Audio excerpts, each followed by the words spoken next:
नमस्कार दोस्तों, स्वागत है आपका चैनल इंटरमीडिएट साइंस पे। सीजीएल 2023 का नोटिफिकेशन आउट हो चुका है और जो टेंटेटिव वैकेंसीज बताई गई सीजीएल के नोटिफिकेशन के वक्त वो तकरीबन 7500 वैकेंसीज थी।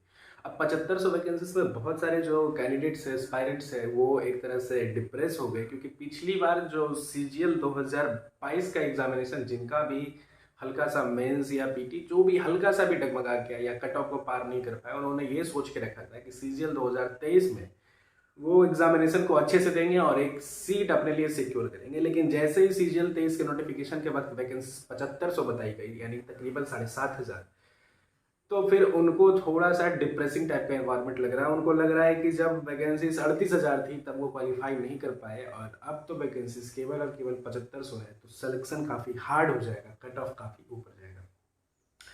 आज हम इस पे बात करेंगे कि क्या सीजीएल की वैकेंसीज केवल और केवल 7500 ही रह जाएंगी या थोड़ी बहुत बढ़ेंगी या ज़्यादा बढ़ेगी, कितना बढ़ेगा, हम इस पे एक चर्चा करेंगे। उससे पहले मैं आपको बता दूं कि अगर आप सीजीएल 2023 के एस्पायरेंट हैं और आप एग्जामिनेशन को बहुत अच्छे से क्रैक करना चाहते हैं, तो मैं आपको प्री इलिमिनरी टेस्ट के लिए यानी कि पीटी के एग्जामिनेशन के लिए एक बुक रिकमेंड करता हूँ। चक्षु प्रकाशन की तरफ से ये बुक पब्लिश होती है। इसमें तकरीबन 2500 से अधिक मल्टीपल चॉइस क्वेश्चंस हैं। तकरीबन आपको 25 सेट देखने को मिल जाएंगे जिसको आप प्रैक्टिस करके एग्जामिनेशन में बहुत शानदार परफॉर्म कर सकते हैं। कुछ 6 प्रीवियस ईयर पेपर्स के टेस्ट है जिसमें सीजीएल 2022 का भी जो आपका प्री हुआ है उसके भी आपको सॉल्व पेपर्स उसमें मिल जाएंगे। तो ये one of the best book है। अब मैं इसका लिंक आपको नीचे डिस्क्रिप्शन में दे दूंगा, आप वहां से परचेज कर सकते हो। चलिए अब वापस आते हैं अपने मुद्दे पे। तकरीबन 7500 वैकेंसीज होने की वजह से बहुत सारे बच्चे डिप्रेस्ड टाइप का फील कर रहे हैं। मैं आपको बता दूं कि ये वैकेंसीज जब फाइनल वैकेंसीज इसकी आएगी, ठीक है, तो ये काफी बढ़ के आएगी क्योंकि ऐसा संभावित है कि चूंकि सीजीएल 2022 में आपको लग रहा है कि जितने वैकेंसीज थे सारे के सारे सेंट्रल गवर्नमेंट ने लुटा दी, तो अब वैकेंसीज बची नहीं है, इसीलिए वैकेंसीज केवल 7500 शो किया गया। तो मैं आपको बता दूं कि ऐसा नहीं है। I am already posted as an MTS in income tax पंजी, ठीक है।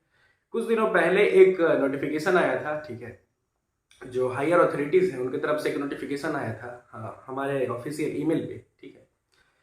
तो मैं वो चेकआउट किया था, ठीक है। तो उसमें ये मांगा गया था कि आपके यहाँ जो एम्प्लॉय है, यानी कि जो आपके यहाँ एम्प्लॉय हैं उनकी स्ट्रेंथ कितनी है और सैंक्शनड स्ट्रेंथ कितनी है, मतलब एक्चुअली में कितना स्टाफ होना चाहिए और अभी कितना स्टाफ है, इसके बारे में ब्यौरा मांगा गया था। और इसके गैप को देखते हुए नंबर ऑफ वैकेंसीज को और बढ़ाया जाएगा इस सीजीएल में। और उसके बाद ये भी हो सकता है कि कुछ वैकेंसीज को उसमें, जैसे मान के चलते हैं कि अभी हमारे डिपार्टमेंट में 20 इंस्पेक्टर की जरूरत है, लेकिन जो इंस्पेक्टर काम कर रहे हैं वो 14 है, ठीक, तो 6 इंस्पेक्टर की जरूरत और है। तो इसके बारे में टोटल ब्यौरा मांगा गया था। ये तकरीबन, जबकि ये इनकम टैक्स डिपार्टमेंट से मांगा गया है, तो ये तकरीबन मुझे उम्मीद है कि और भी अलग अलग जो डिपार्टमेंट्स हैं उनसे भी सेम प्रोसेस अपनाया गया होगा। और अब मान के चलते हैं कि 20 इंस्पेक्टर हमें चाहिए, लेकिन अगर हमारे पास 14 इंस्पेक्टर है अगर हमारे डिपार्टमेंट में, तो 6 इंस्पेक्टर की और जरूरत है। अगर ऐसा ब्यौरा बना के डिपार्टमेंट भेजता है, ठीक है, जो कि आगे अगर फर्दर प्रोसीड किया जाता है, तो ऐसा हो सकता है कि सीजीएल 2023 में 6 इंस्पेक्टर के बजाय 4 इंस्पेक्टर या 3 इंस्पेक्टर को दिया जाए और बढ़ाया जाए, और सीजीएल 2024 के लिए भी कुछ वैकेंसीज को रिजर्व करके रखा जाए। मैं ऐसा इसलिए बोल रहा हूँ क्योंकि आप समझिए कि 2024 में इलेक्शन है और 2024 में इलेक्शन होने की वजह से ऐसा संभावित है कि नंबर ऑफ वैकेंसी सीजीएल 2024 में भी अधिक शो करनी पड़ेगी, ठीक है।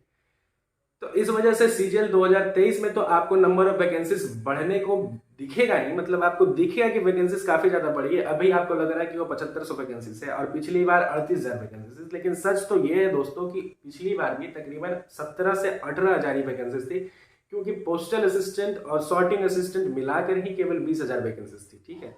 तो हम तो उसकी बात करेंगे ही नहीं क्योंकि पहले वो एलडीसी के थ्रू भरी जाती थी। इस बार बस सीजीएल में डाल दिया गया ताकि ये शो हो कि सीजीएल में ही नंबर ऑफ वैकेंसीज काफी अधिक आएंगे।